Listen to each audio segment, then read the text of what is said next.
Fantasy is one of the most beloved forms of fiction out there. A realm of dreams and capabilities, magic and wonderment, and recently I've been on a bit of a fantasy kick. And a game that I've started playing recently, Dragon's Dogma Dark Arisen, has scratched that itch in an absolutely genius way. So let's take a step back and let's mull over Dragon's Dogma Dark Arisen. In this series, I give my first impressions and overall thoughts on the game as I'm playing through it, so that we can see how my thoughts and opinions evolve with more playtime, where they start out, and if the game is able to get even better, stay about the same, or maybe fall off. Dragon's Dogma Dark Arisen is one of the biggest cult classic RPGs out there, that has an absolute die-hard fan base, and from what I've played, for good reason. There's quite a bit to this game, and even in the first opening moments, I can understand how multiple playthroughs could be absolutely tantalizing for a game like Dragon's Dogma. You see, some games tend to focus on story or gameplay, and others are able to interweave the two into a harmonious whole. I would argue Dragon's Dogma, at least from what I've played, which is about 10 hours in total, focuses more so on the gameplay side of things,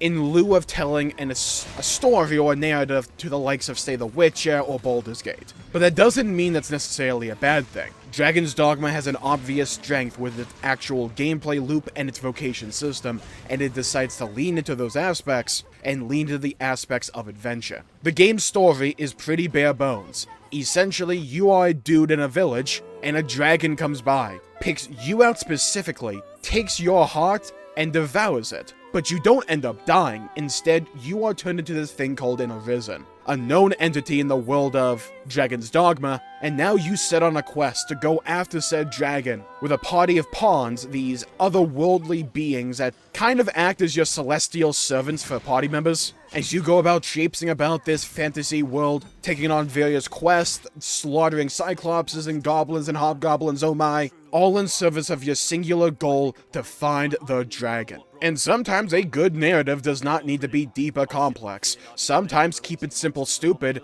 readily applies, and I think Dragon's Dogma kind of fits that bill. There's something special about fantasy in my opinion, and maybe I just have a predisposed bias for fantasy, but even the narrative in Dragon's Dogma is pretty cool. It's bare bones for sure, but that's not necessarily a bad thing. It's engaging enough to keep me going and wanting to learn more about this world, and just how it operates. And sure, in a lot of ways it does kind of feel like insert fantasy world number 74 here, but the game leans on its overall sense of adventure, and the idea that it's not going to have you hold up in a city or a particular encampment for too long. You're going to get what you need and then go back out and venture in the actual world, doing what you want to do, largely speaking. The game will readily throw quests at you, and sometimes too many to count. So you pick and choose what adventure you want to have in that particular play session. And while I could agree that maybe this gets a little bit overwhelming, especially for someone new at the start, if you just go at your own pace, go with whatever intrigues you the most, chances are you are going to have a good time here. The game is definitely an aged one. To my knowledge, the original game came out on the PS3, and Dark Arisen is essentially like the definitive version of Dragon's Dogma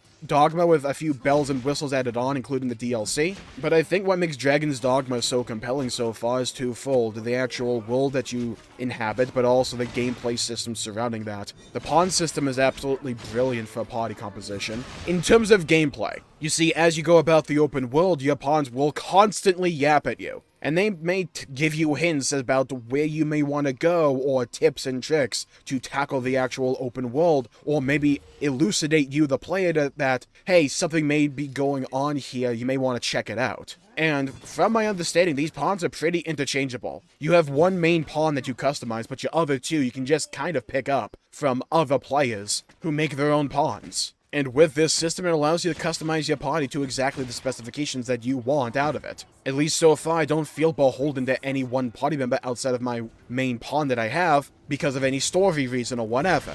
I pick the characters that I particularly want to play around with, and go off adventuring with them. And what this also allows you to do is bring in playstyles of other classes / vocations that maybe you personally wouldn't gel with, but you really want to see in action or at least synergize with. For instance, the magic system in Dragon's Dogma is famous. It is known as one of the best magic systems in any RPG out there because of its creativity, utility, and, well, visual beauty for a lot of these spells. Summoning tornadoes or meteor showers, giant walls of flame, bringing down giant balls of ice on opponents, summoning whips of lightning, or tendrils of darkness to root opponents. Magic is really cool in the world of Dragon's Dogma, but a lot of them are pretty channeled, and personally speaking, I tend to prefer melee combat in a lot of games like this, at least nowadays. So, I didn't want to miss on the magic, so what did I do? I made my main pawn a wizard, or at least a magic user, so I can upgrade their magic,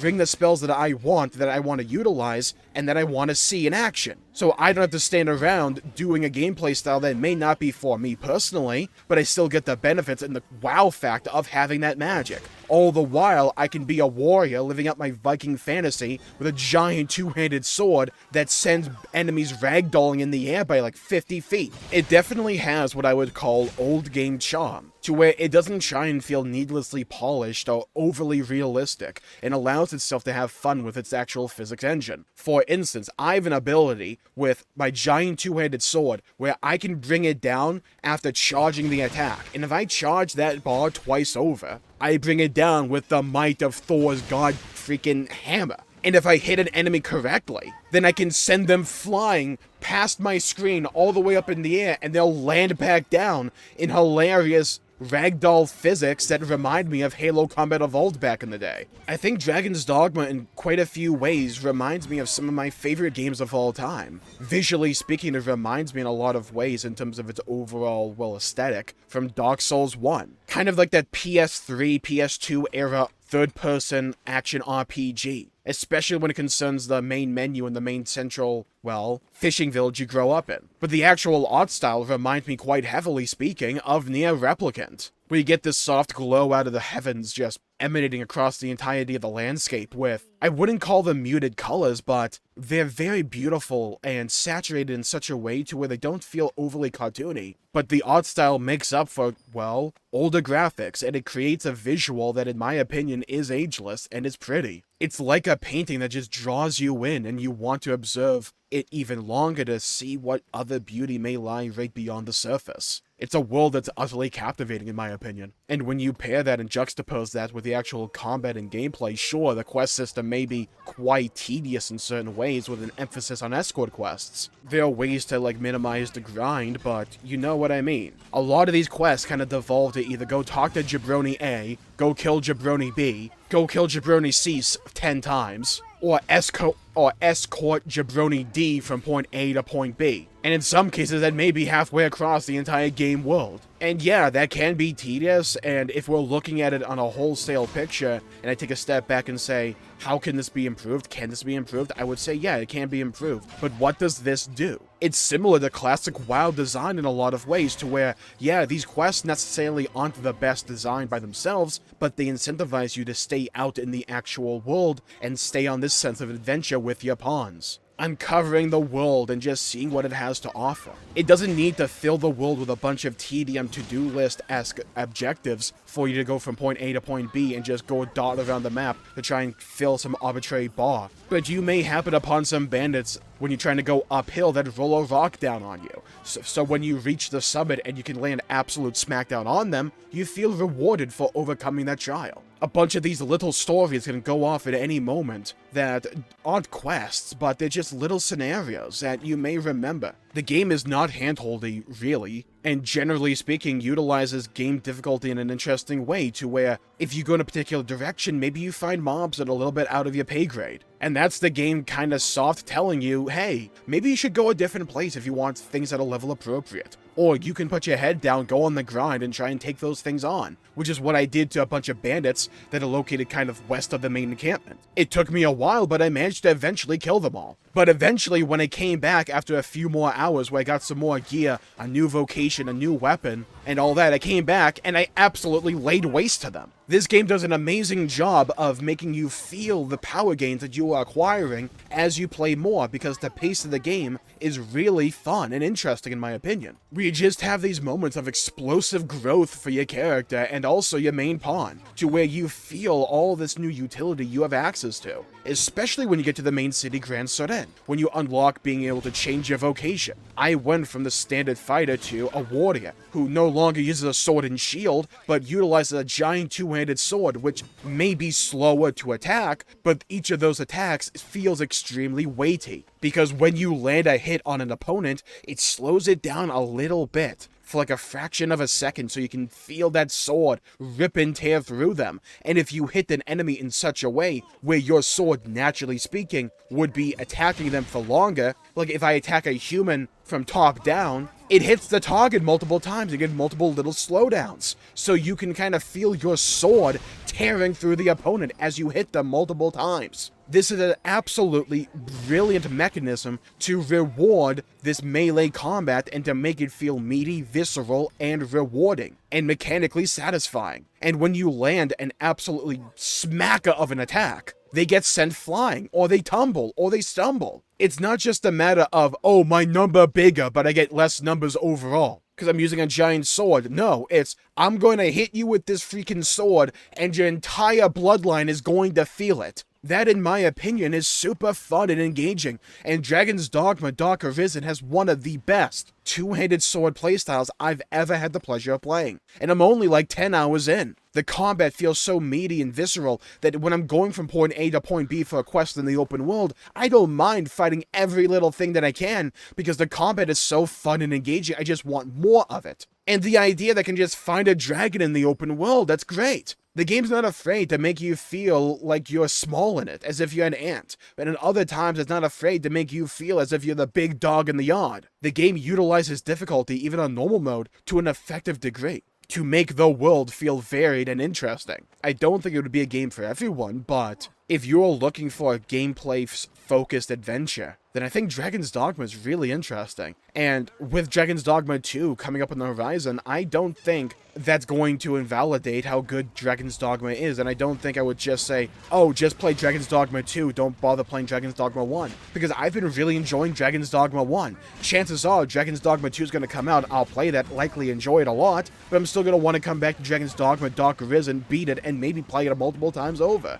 I think it's going to be one of those games that absolutely has aged quite a bit in certain aspects, but it has its own charm to it and uniqueness to it. And it's just something about like these late PS2, PS3 era fantasy RPGs that are just so cool to me. It's an aesthetic that just draws me in and refuses to let go. It's a world of magic and adventure that incentivizes you to use that magic and to feel that adventure. And sometimes, that's exactly what I need out of the game. And with that, I think I'll call the video there for Dragon's Dogma Dark Arisen. I'm gonna continue to mull over Dragon's Dogma as I continue to play it, because for me, the game just keeps getting better and better as I unlock more and more abilities and more spells and stuff like that. There's a lot of replayability aspects here, because there's a lot of classes and just vocations that seem really cool and interesting that I would like to give a fair and honest bash to. I can understand how people have played this game for over 10 years or so, because that gameplay loop is timeless. And with the amount of variety on offer here with the vocation system and the pawn system, I can see how every little playthrough feels fresh and new. And I will love to see how Dragon's Dogma 2 takes the lessons from this game and where it goes with them. Because from what I've seen, and I haven't seen all that much because I want to go into it kind of blind, Dragon's Dogma 2 seems like it's bigger and badder than Dragon's Dogma. And that's what you want to see out of a sequel, right? And with that, I'll call the video there for the day. Thank you all for tuning in. My pleasure for making that video. If you enjoyed it, please leave a like and subscribe. It really helps the channel out and helps support future content, and I greatly appreciate it. Thank you all for tuning in. Leave a comment down below with your thoughts, your opinions on Dragon's Dogma Dark Arisen. Have you played it? Have you not played it? Does it pique your interest? Does it not? Let me know. I'd love to hear your thoughts. Hear your opinions. Stay safe, have a great day, and I'll see you all next time. Bye-bye, everybody, until we meet again.